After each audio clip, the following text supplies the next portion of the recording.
A Rússia pretende construir geração de energia nuclear na Lua. Temos regulamentação acontecendo com iFood e Uber no Brasil. Essas e muitas outras notícias interessantes você acompanha no boletim quinzenal de hoje.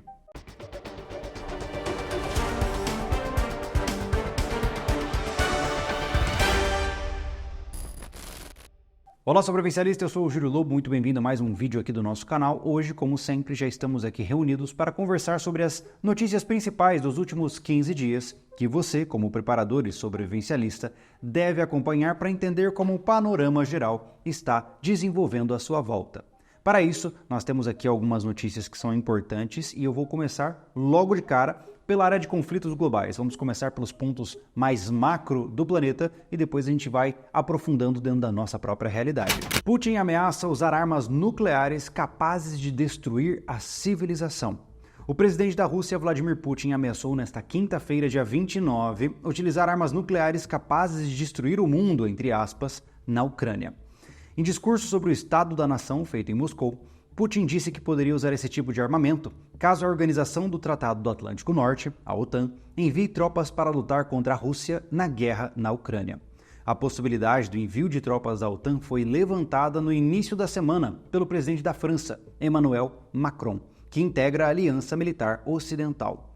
Outros membros da organização, como os Estados Unidos, Reino Unido e Alemanha, negaram haver um plano para enviar soldados à Ucrânia, mas a ameaça de Macron gerou uma reação imediata da Rússia. Dirigindo-se a legisladores e membros da elite do país, Putin disse que os líderes ocidentais não compreendiam quão perigosa poderia ser a sua intromissão no que ele considera uma guerra de assuntos internos.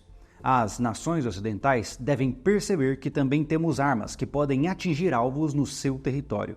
Tudo isto realmente ameaça um conflito com o uso de armas nucleares e a destruição da civilização. Será que eles não percebem isso?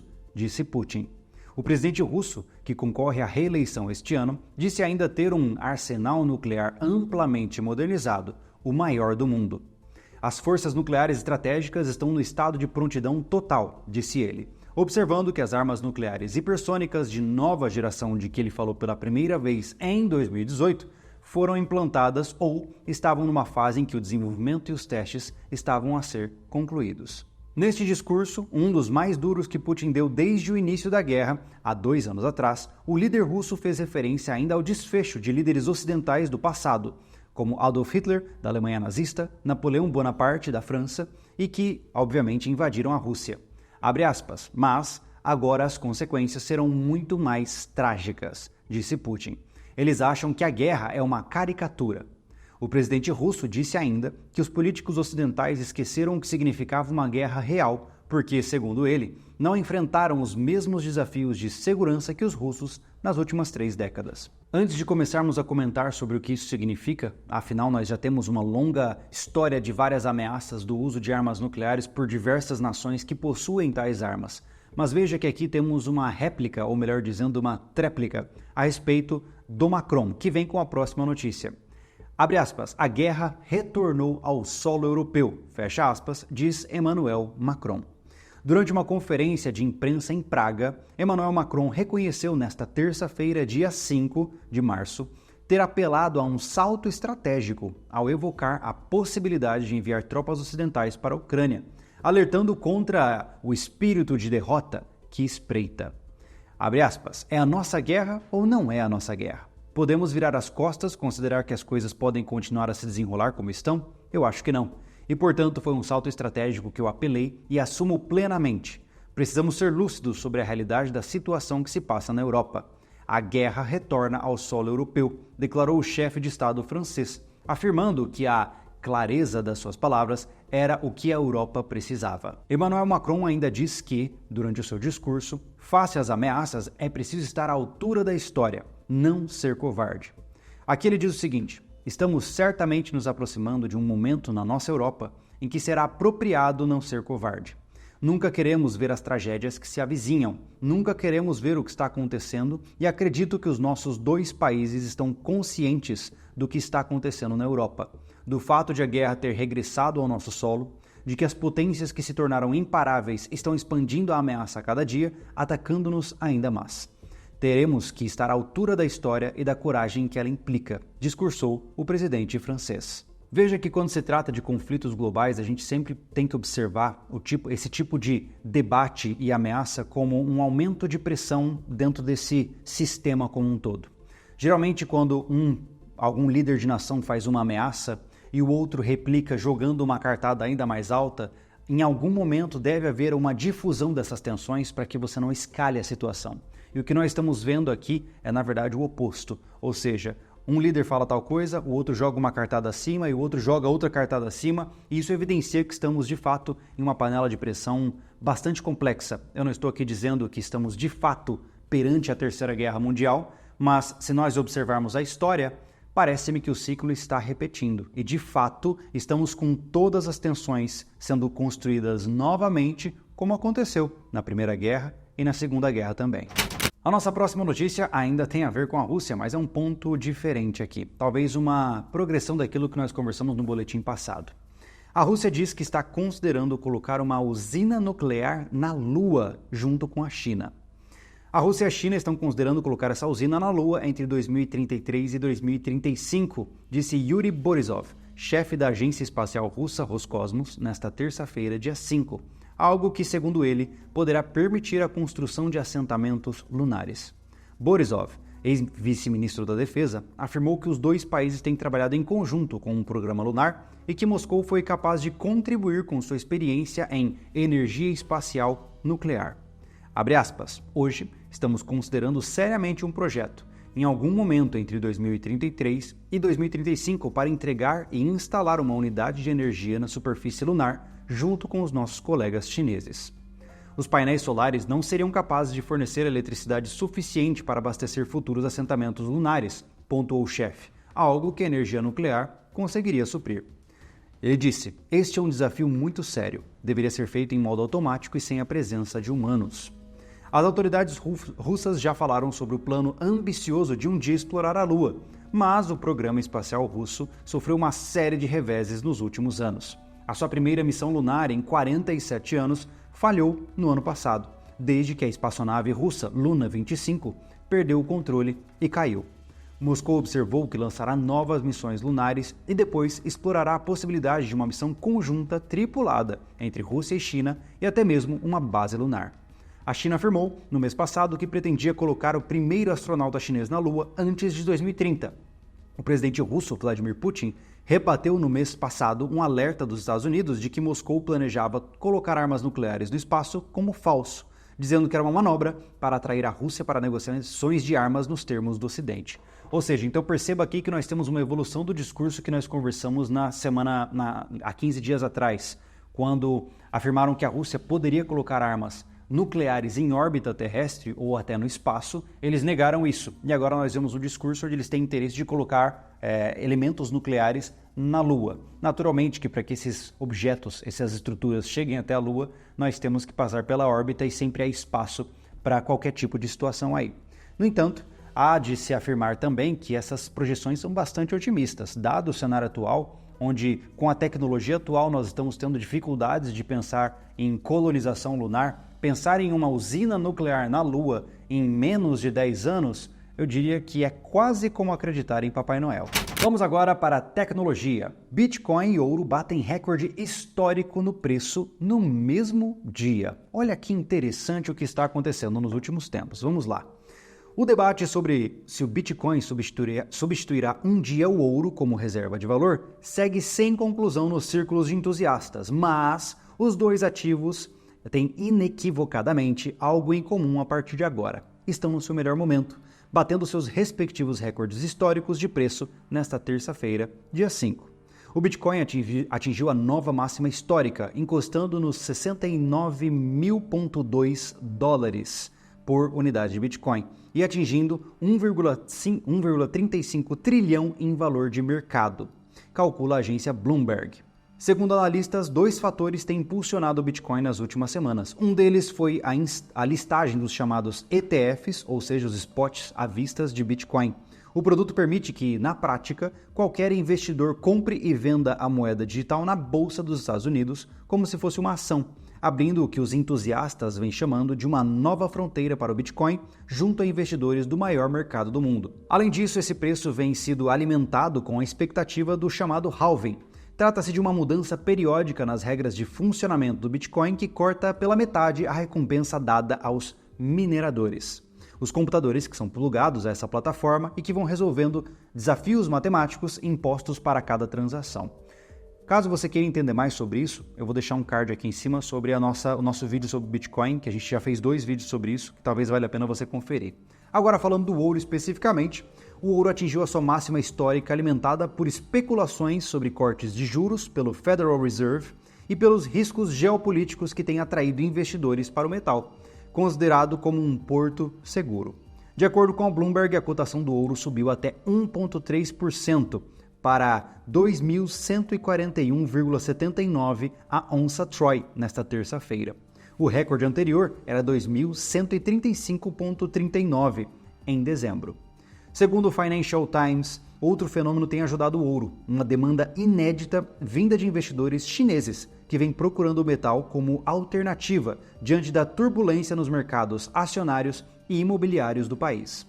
Como sempre, a nossa posição aqui dentro do sobrevivencialismo é a mesma. Nós não somos nenhum tipo de conselheiros financeiros e não temos competência para tal. Mas nós acreditamos que o segredo para uma sobrevivência do ponto de vista financeiro é a diversificação de renda. Observe essas notícias com um olhar bastante voltado para acúmulo de potenciais investimentos. Na minha concepção, eu observo que estamos presenciando algumas mudanças de atribuição de valor, tanto de dinheiro para objetos e inclusive valores percebidos que nós temos na sociedade atual. Isso vai mudar drasticamente algumas concepções de quanto vale cada coisa. E é importante você estar ligado como essas concepções vão mudar. Goste você ou não, o mercado Bitcoin está crescendo cada vez mais.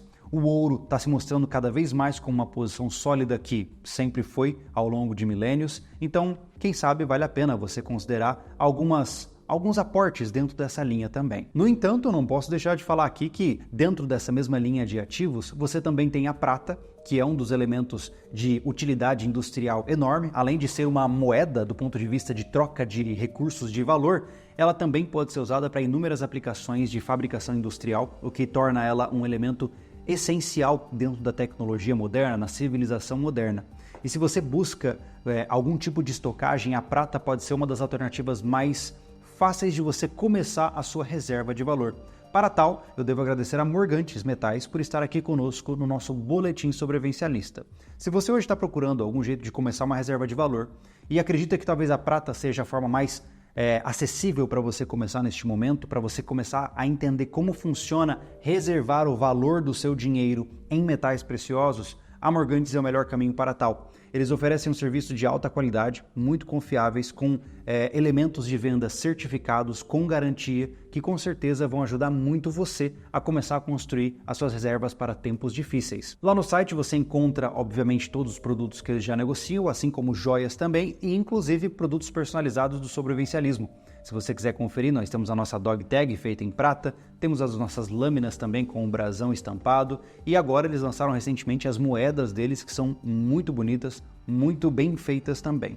Então se você quiser conferir o trabalho da Morgantes, fique à vontade para clicar no primeiro link aqui na descrição e use nosso código de desconto SV5 para que você possa economizar também na sua compra e sair ganhando um pouco mais no processo. Próxima notícia, Meta diz que corrigiu falha que deixou Instagram e Facebook fora do ar nesta terça-feira.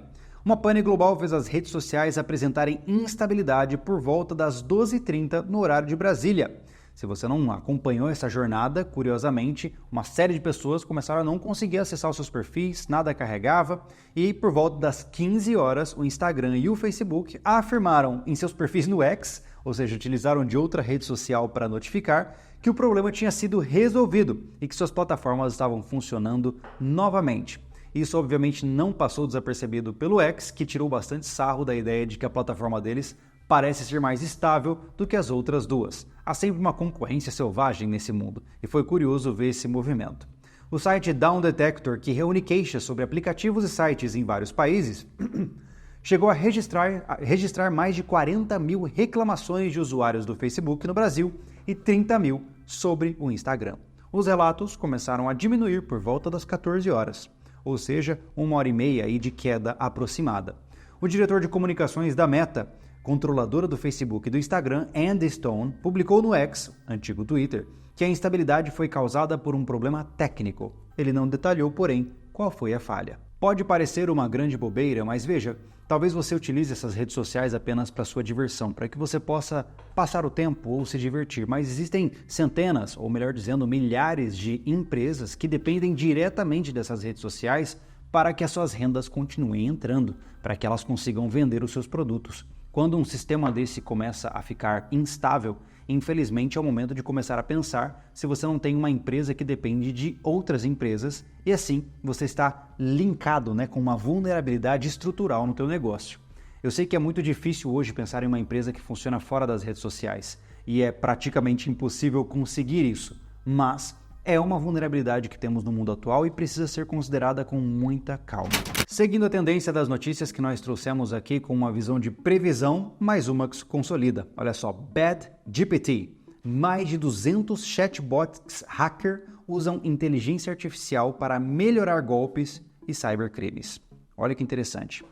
Poucos meses depois que o ChatGPT foi lançado, em novembro de 2022, os primeiros chatbots de inteligência artificial para criar fraudes também começaram a funcionar. As duas tecnologias, a legítima e a fraudulenta, estão aparecendo em ritmos parecidos e os hackers já usam essas versões alternativas para melhorar golpes, e-mails de phishing e criação de malwares. Recentemente, por exemplo, um funcionário de Hong Kong, de uma empresa multinacional, recebeu um e-mail de seu CEO. Ele entrou em uma reunião de vídeo com seus pares executivos e fez uma transação de 25,5 milhões de dólares, só para, meses depois, descobrir que tanto o e-mail quanto a videochamada eram falsas e geradas por inteligência artificial. Apesar de não ser possível pontuar exatamente se o culpado pelo e-mail foi um chatbot de inteligência artificial, a tecnologia está crescendo. Hoje, mais de 200 modelos de linguagem com serviços de hacking são vendidos na Dark Web, segundo uma análise de pesquisadores da Universidade de Indiana. Os termos que você deve ficar atento são BadGPT e FraudGPT. São algumas dessas versões fraudulentas do ChatGPT, por exemplo. Esses chatbot hackers eles ajudam a melhorar os golpes e os cybercrimes, como, por exemplo, tornar e-mails de phishing que sejam mais fáceis de enganarem a vítima. De acordo com o levantamento de outubro de 2023 da empresa de segurança cibernética SlashNext, os e-mails de phishing cresceram 1.265% em 12 meses depois do lançamento do ChatGPT. A média é de 31 mil ataques todos os dias. Ainda, segundo reportagens do The Wall Street Journal, companhias públicas que constantemente têm informações divulgadas são os alvos mais fáceis, já que é possível personalizar com as mensagens falsas. Reitero, mais uma vez, aqui quase que de forma repetitiva, está no momento de você começar a considerar que hoje você não tem somente a sua sobrevivência no mundo real, mas você também precisa considerar o seu mundo digital. Seres humanos estão cada vez mais digitalizados, cada vez mais virtualizados. O que isso significa? Você lida com seu dinheiro no mundo digital, você tem a sua empresa ligada ao mundo digital, cada vez mais a tua realidade está dependente deste outro mundo, que é o mundo da internet. Então, é importante entender que tanto a sobrevivência urbana, de saber como andar em uma cidade sem ser assaltado, é importante considerar também como você faz isso no mundo da internet. Então, tome muito cuidado para você não entrar em uma savana achando que está tudo bem e ser atacado por um leão. Vamos agora para questões de caráter brasileiro, especificamente retomados aí ao cotidiano e à economia interna. iFood não vai sair do Brasil. Entenda o que aconteceu. Se você não está sabendo, recentemente houve uma série de borbulhos aí, muita gente brigando na internet por conta da tentativa e, pelo visto, pelo sucesso da potencial regulamentação dos aplicativos de entrega e também de motoristas. Vamos lá. Mais um passo em direção à regulamentação do trabalho de entregadores por aplicativo foi dado no Brasil. O presidente encaminhou na última segunda-feira um projeto de lei complementar para o Congresso que propõe a criação de uma remuneração mínima e contribuição previdenciária para os profissionais do ramo. Esta proposta avança para o Legislativo 9 meses após a criação de grupos de trabalho pelo governo federal, incluindo sindicatos e as empresas envolvidas, como Uber 99, Lalamove, iFood e Log. Após a apresentação do projeto de lei em um evento com as companhias pelo presidente, começaram a circular rumores que, insatisfeita com as condições, o iFood deixaria de atuar no Brasil. O Valor entrou em contato com a empresa, no caso o Valor é o site de notícias que eu peguei essa notícia para vocês, mas eles não conseguiram respostas ainda. Em comunicado, contudo, o iFood já declarou o apoio à regulação para entregadores de aplicativos e diz que a proposta traz avanços significativos para a categoria. Porém, a companhia critica a medida quando diz que falha em propor um regime de inclusão previdenciária condizente com as particularidades do setor. Isso porque, segundo o aplicativo, o regime geral da Previdência Social ignora a realidade do setor de entrega. 90% dos entregadores que trabalham com iFood possuem, em média, menos de 90 horas trabalhadas por mês e utilizam a plataforma para complementar a renda. Se tributados, esses trabalhadores não atingirão o piso de contribuição necessário para a inclusão na Previdência Social. Apenas 7% dos entregadores terão direito a seguros e previdência, evidenciando um fracasso da proposta.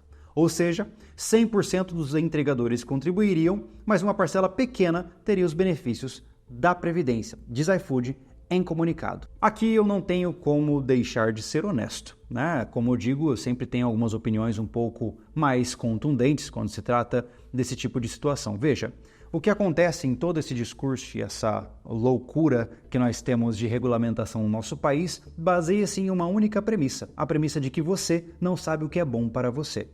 Se o entregador concorda com os termos de trabalho de uma empresa, eles têm um contrato entre eles. O governo não precisa entrar como intermediador. Se o entregador não está satisfeito com o pagamento desta empresa, ele sai dela e procura outra empresa. Essa é a concepção básica de contratos sociais, contratos de negócio e livre mercado. Toda vez que o governo entra para tentar regulamentar algo, o que ele está fazendo é tirar o quinhão dele. Ele percebeu que há um mercado multimilionário ali e ele quer tirar um pedacinho para si. Então, em vez de uma relação simplista e pura entre quem quer trabalhar e quem está oferecendo o serviço, você tem o governo, você tem legislações, você tem sindicatos, você tem grupos organizados pela luta de direitos, que não sei o que, etc. E tudo isso parte de uma premissa única. Você não sabe cuidar da sua própria vida, então deixa que a gente cuida para você. Pois bem, notícias bastante interessantes nessa semana. Eu até pensei em separar algumas notícias positivas, algo que fosse interessante, mas aqui nós temos um vislumbre do panorama geral. E a verdade é que, apesar de algumas pequenas coisas boas acontecendo, especialmente no mundo do desenvolvimento tecnológico, grande parte do cenário aponta para desafios. Mais uma vez, é para você ouvir essas notícias e ficar preocupado e sofrendo com a vida? Não. Você observa o cenário para que você possa agir de maneira mais consciente sobre ele. Simples assim. Um sobrevivencialista não sofre por antecipação. Ele tem informações e, com elas, cria estratégias que aumentam as suas chances de sucesso. Se você acredita que há notícias que eu não comentei neste nosso boletim quinzenal e que precisava estar aqui, coloque nos comentários. Se você não concorda comigo, coloque nos comentários. Se você discorda, ou melhor dizendo, se você concorda comigo e quer fazer complementações, coloque nos comentários também, tá bom? No mais, não se esqueça de conferir a Morgantes Metais aqui no primeiro link na descrição e a gente se vê num próximo vídeo aqui do Sobrevivencialismo. Eu sou o Júlio Lobo e esteja preparado.